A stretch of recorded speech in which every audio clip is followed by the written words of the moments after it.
आपके न्यायाधिकरण में दल बदल के कुछ मामले चल रहे हैं, मामला चलते हुए भी लंबा समय हो गया है, कब तक फैसला इस पे आने की उम्मीद है? इस पर कुछ प्रकाश डालते हैं। आपने देखा होगा कि हमारा शुरू से ही प्रयास है, इसके पूर्व विधानसभा में भी आप दल बदल के 10th शेड्यूल का मामला देखा होगा। आप लोग हमसे बेहतर जानते होंगे उस समय क्या हुआ, उसके पूर्व विधानसभा में भी चला होगा। और जब मैं स्पीकर के रूप में आया तब भी ये दल बदल का मामला चल रहा है। और आपने ये भी देखा होगा कि त्वरित निष्पादन करने का प्रयास भी मैंने किया, लेकिन हमारे प्रयास करना ही तो सफिशिएंट नहीं होता है, वो तो पर्याप्त नहीं होता है, उसके बाद भी कुछ कुछ विषय आ जाता है। इसलिए आप लोग निश्चित रूप से इस चीज़ को सहज रूप से एहसास करते होंगे कि स्पीकर साहब चाहते हैं जल्दी निष्पादन करने के लिए, लेकिन कानूनी प्रक्रिया का इस तरह का व्यवस्था है कि कानूनी प्रक्रिया को पूर्ण रूप से हम अगर फॉलो नहीं करके कुछ अगर करते हैं तो वो भी न्याय संगत नहीं होता है, इसलिए इसमें विलम्ब होता है। बाबूलाल मरांडी को आपने प्रतिपक्ष के नेता के रूप में मान्यता नहीं दी है। विपक्ष का आरोप है कि सरकार के इशारे पर काम हो रहा है, आपका क्या कहना है सर? आप सारे बुद्धिजीवी में से हैं, इस आरोप में कितना सत्यता है, इस आरोप में ये हम तो समझ रहे हैं, हमसे ज़्यादा आप ज़्यादा बेहतर समझते होंगे। हमको क्या आपत्ति है? हमारा तो कहीं कोई आपत्ति नहीं है। नियम ही यही है कि जो संख्या गरिष्ठ में होता है वो सत्ता पक्ष में जाते हैं, जो सेकंड लार्जेस्ट पार्टी होते हैं उनका सदस्य ही माननीय प्रतिपक्ष के कुर्सी को सुशोभित करते हैं। और आसन के लिए तो ये शुभ अवसर होता है कि सदन नेता और माननीय प्रतिपक्ष के नेता को लेकर के संतुलित ढंग से जो भी जन समस्या है उस जन समस्या को समाधान करके निकल जाना, यही तो मूल है। लेकिन जब इससे इतर हो जाता है, जब ये कानून के दायरे में पड़ जाता है, तो निश्चित रूप से उसको विचार करना पड़ता है। और विचार करने के क्रम में आप किन्हीं को रोक नहीं सकते हैं, जिनको जो मन में आता है वो अपना बोलते ही है, सुनना पड़ता है। इसी से जुड़ा सवाल मेरा भी है कि बाबूलाल मरांडी के मामले में कई दौर की सुनवाई हो चुकी है और फैसला आपने सुरक्षित रख रखा है, तो क्या ये माना जाए कि बाबूलाल मरांडी इस विधानसभा में या इस विधानसभा के कार्यकाल में कभी बीजेपी वालों के साथ बैठ पाएंगे अपनी पार्टी के साथ? इसका तो भविष्यवाणी मैं नहीं कर सकता हूँ, क्योंकि मेरे न्यायाधिकरण में ही केस है और इस विषय पर मैं कैसे कह दूँ।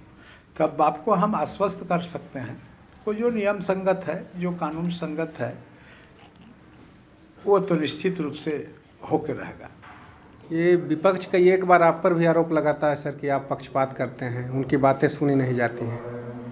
देखिए ये सामान्य बात है, ये अति सामान्य बात है। आप एक चीज़ को समझ लीजिए कि जो भी स्पीकर होते हैं, स्पीकर कौन होते हैं,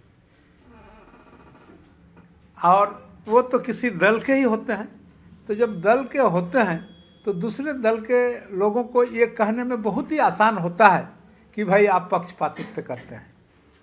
लेकिन बात यह है कि जब वो आसन पर बैठ जाते हैं और ऐसा विषय आपके समक्ष आता है और पक्षपातित्व करने का विषय जब आता है तो आसन को 100 बार सोचना पड़ता है कि हम इस विषय को कैसे करें।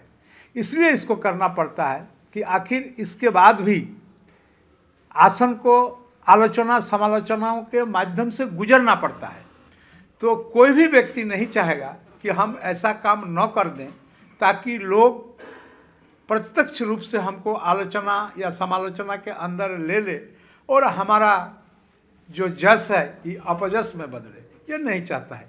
इसलिए उस समय हम लोग विवेक का इस्तेमाल करते हैं और पक्षपातित्व से बच के काम करने का प्रयास करते हैं। सर, इन 3 वर्षों में आपने विधानसभा की कार्रवाई के दौरान अपने को असहज महसूस माना है? ऐसा कोई वाकया आया है जब विधायकों के आचरण से दुखी हुए हों?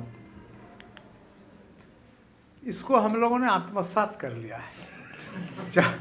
जब आसन में बैठते हैं तो कौन माननीय विधायक के मुखारबिंद से कौन सा शब्द का इस्तेमाल होगा और वे संसदीय जो डिक्शनरी है उनमें कौन संसदीय भाषा होगा, कौन असंसदीय भाषा होगा।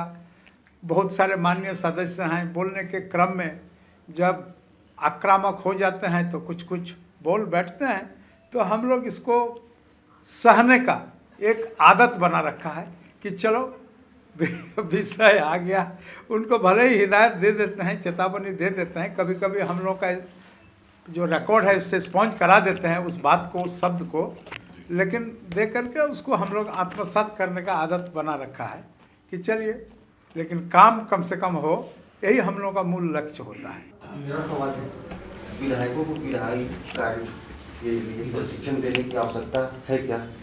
बिल्कुल है, बिल्कुल है। विधायकों को जब तक उस आपको सीधा सीधा शब्दों में मैं बता दूं कि एक कपड़ा आपने इस्तेमाल किया, धोया और इस्तेमाल किए, उसका क्या स्वरूप होगा, और फिर उस कपड़ा को धोया, उसको प्रॉपरली आयरन किया और फिर आप अपना शरीर पर लगाए, तो देखिएगा वही कपड़ा में फिर दूसरे तरफ से नज़र आपको आने लगे, वो ज़्यादा आकर्षक बनेगा। तो इसी तरह से ये जो विधायक चुन करके आते हैं, कोई ज़रूरी नहीं है कि जो पुराने हैं वो तो ही है, लेकिन जो नए के अंदर में भी बहुत सारा विधायी ज्ञान है, इसको भी आप अस्वीकार नहीं कर सकते। लेकिन कुछ कुछ लोग जो हैं जनप्रतिनिधि के रूप में लोकप्रियता है, जनप्रतिनिधि के रूप में चुन करके आते हैं और विधानसभा के व्यवहार, संसदीय व्यवहार जानने के लिए उनको प्रशिक्षण करना बहुत ही जरूरी है, जिसको मैं कपड़ा का उदाहरण दे करके आपको समझाने का प्रयास किया। तो अगर उसमें प्रशिक्षण होगा तो वो और बेहतर होगा।